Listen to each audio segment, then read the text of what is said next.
Students, welcome to my YouTube channel home से study. मेरा नाम है जगदीप कौर, आप मुझे देख रहे हैं होम से स्टडी चैनल पर।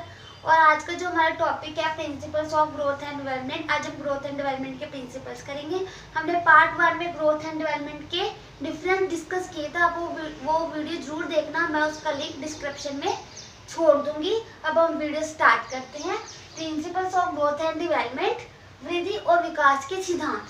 वृद्धि और विकास के कुछ सिद्धांतों को दो समूह में बांटा गया है। फर्स्ट है विकास के साधारण सिद्धांत। विकास के साधारण सिद्धांत, general principles of development. Second है विकास के विशेष सिद्धांत, special principles of development. First है जो जनरल प्रिंसिपल्स ऑफ डेवलपमेंट को इसके अंतर्गत इसे 3 भागों में विभाजित किया गया है। फर्स्ट है मैच्योरेशन, परिपक्वता के सिद्धांत। सेकंड है द इंस्टेंट अप्रोच, मूल प्रवृत्तियों के सिद्धांत। थर्ड है रिफ्लेक्स अप्रोच, सहज क्रिया के सिद्धांत। परिपक्वता के सिद्धांत, मैच्योरेशन। जब बच्चा अपनी आंतरिक शक्तियों और वातावरण के प्रति कार्यकुशलता पूर्व प्रतिक्रिया करता है तो उसे परिपक्व समझा जाता है। जब सोच समझ कर बच्चा अपने कार्य करता है, किसी पर निर्भर नहीं होता, उसे परिपक्व समझा जाता है, मैच्योर समझा जाता है। और 18 साल के बच्चे मैच्योर हो जाते हैं। ठीक है जी। अब सेकंड है हमारा द इंस्टेंट अप्रोच, मूल प्रवृत्तियों के सिद्धांत। मानव व्यवहार की भीतरी ग्रंथियों के विकास और रासायनिक परिवर्तनों से प्रभावित होता है। जो मानव का व्यवहार है, व्यक्ति का व्यवहार है, वो भीतरी ग्रंथियों के विकास और रासायनिक परिवर्तनों से प्रभावित होता है। जिस घर में बच्चा रहता है, जिस परिवार में रहता है, उसके माहौल के हिसाब से बच्चा व्यवहार करता है। थर्ड है रिफ्लेक्स अप्रोच, सहज क्रिया के सिद्धांत। सहज क्रिया के सिद्धांत, जन्म के समय बच्चे सब एक जैसे होते हैं। सब बच्चों की शरीर की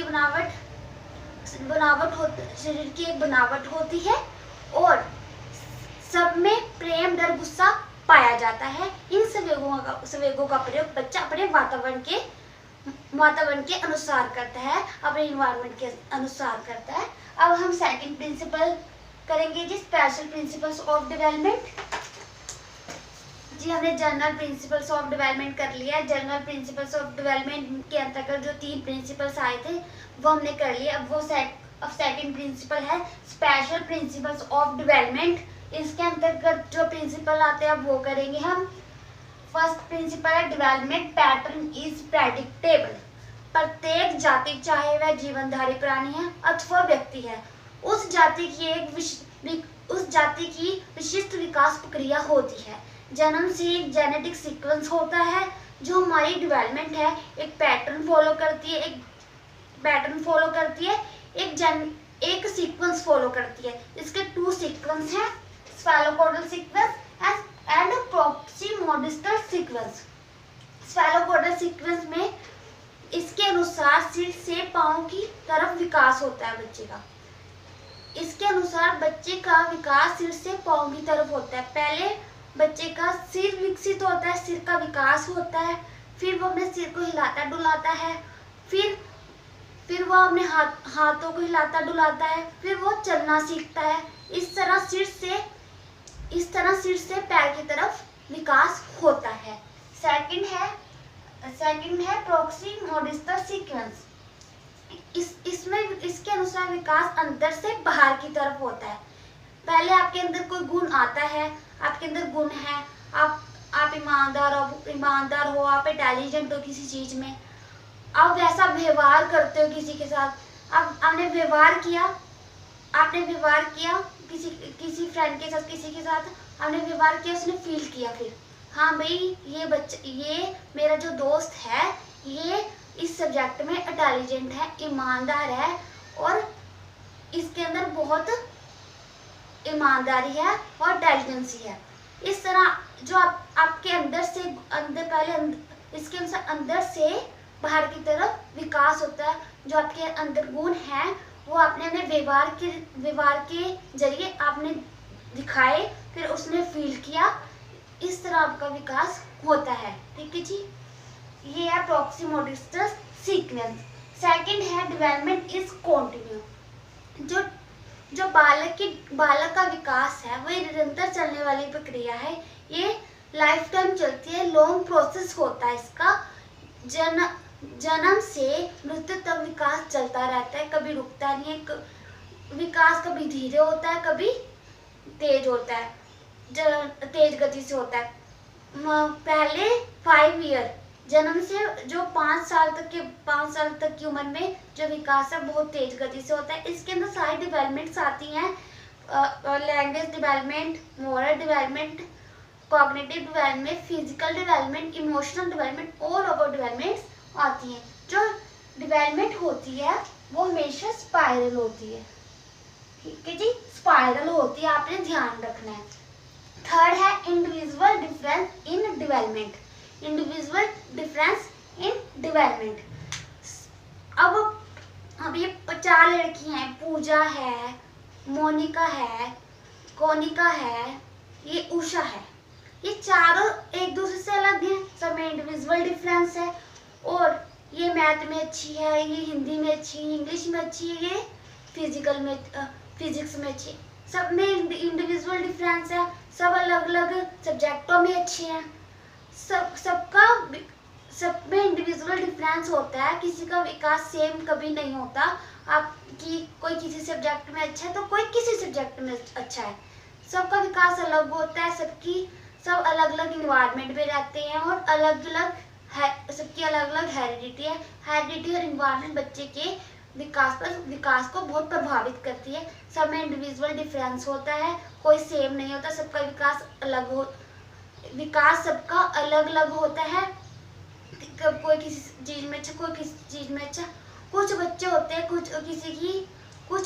कुछ बालकों का विकास धीरे होता है, कुछ बालकों का विकास फास्ट होता है, कि तेज गति से होता है, ठीक है जी। सब में इंडिविजुअल डिफरेंस है और हेरिडिटी और इन्वायरमेंट बच्चे के डेवलपमेंट पर बहुत प्रभाव डालती है।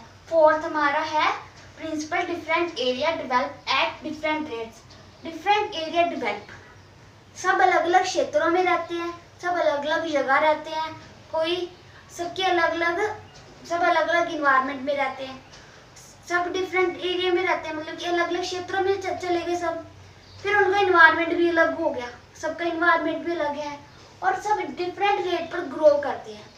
किसी बच्चे की ग्रोथ ज़्यादा होती है, किसी की ग्रोथ कम होती है, सब अपने डिफरेंट रेट पर ग्रो करती हैं, ठीक है जी। और डिफरेंट एरिया डेवलप, सब अलग अलग क्षेत्रों में रहते हैं, सबकी इन्वायरमेंट अलग है, सबकी हेरिडिटी अलग है और हेरिडिटी इन्वायरमेंट बहुत प्रभाव डालती है बच्चे के विकास पर।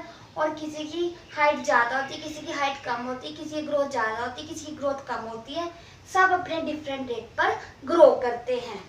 हाँ जी, अब हमारा 5th प्रिंसिपल है प्रिंसिपल ऑफ इंटीग्रेशन। इसके अनुसार बच्चा पहले अपने पूर्णांग फिर बाद में विशिष्ट भागों का प्रयोग करता है, अपने शरीर के अंगों से चलना सीखता है। फॉर एग्जाम्पल, पहले बच्चा अपने हाथ को हिलाता डुलाता है, फिर अपनी उंगलियों को हिलाने का प्रयास करता है। ये है आपका 5th प्रिंसिपल। अब है 6th principle modifiability by education. इसका मतलब है आप एजुकेशन के जरिए सही दिशा दे सकते हैं, सही दिशा देना एजुकेशन के जरिए, ठीक है जी। आपके आसपास कोई बच्चा है, वो गलत संगत में पड़ गया, वो गलत चीजें सीख रहा है, आपने उसका ध्यान हटाकर आपने एजुकेशन की जगह लगा दिया, आपने उसे स्कूल में लगा दिया, ट्यूशन में लगा दिया, मतलब कि उसको लगा दिया कि ये पढ़ बेटा, ये तेरी पढ़ाई है, ये तेरी क्लास है, इसमें तूने पढ़ना है, ये तेरी 2nd क्लास है, ये तेरी सब्जेक्ट है, इसको तूने पढ़ना है। आपने उसको गलत संगत और गलत जो चीजें सीख रहा उसका ध्यान हटाकर आपने उसको एजुकेशन की दिशा में डाल दिया। सही दिशा दिखाना, मतलब कि आपने गलत चीजें सीख रहा है, गलत संगत में है, आपने उसका ध्यान हटाकर आप एजुकेशन के जरिए उसे सही दिशा दे सकते हैं और उसका विकास भी तेज कर सकती है, ठीक है जी। एजुकेशन ऐसा टूल है जिससे आप बच्चे को सही दिशा दे सकते हैं। अब है हमारा 7th principle development has foundation of heredity and environment. Heredity और इन्वायरमेंट का नाम तो आपने बहुत सारे ये पूरे टॉपिक में सुन लिया होगा, हेरिडिटी और इन्वायरमेंट। हेरिडिटी का मीनिंग होता है माता पिता के गुण बच्चों में पाए जाते हैं। माता पिता के गुण बच्चों में पाए जाते हैं। जैसे कि पापा हैं, जो पिता हैं वो उनकी हाइट ज़्यादा है, हाइट लंबी है, और जो मम्मी है उनका रंग गोरा है, जो माता है उनकी, वो माता पिता के गुण बच्चों में पाए जाएंगे। उसकी हाइट ज़्यादा होएगी, उसका रंग भी गोरा होगा, जो माता पिता के अंदर गुण थे वो बच्चों में चले गए। ठीक है जी, हेरिडिटी का मीनिंग ये होता है। इन्वायरमेंट, वातावरण, जो बच्चा आसपास किस वातावरण में रह रहा है, कैसा वहाँ का उसका इन्वायरमेंट है, कैसे लोग रहते हैं, जैसे इन्वायरमेंट में बच्चा रहता है वैसे वो उसकी डेवलपमेंट होती है, विकास होता है। अच्छी एजुकेशन वाले लोग आसपास रहेंगे, उसका माइंड भी वैसे ही डेवलप होगा। लड़ाई झगड़े होंगे पड़ोस में आसपास, तो उसकी डेवलपमेंट भी वैसी होती है। हेरिडिटी और इन्वायरमेंट बहुत प्रभाव डालती है बच्चे की डेवलपमेंट पर। ठीक है जी, ये हो गया आपका प्रिंसिपल्स।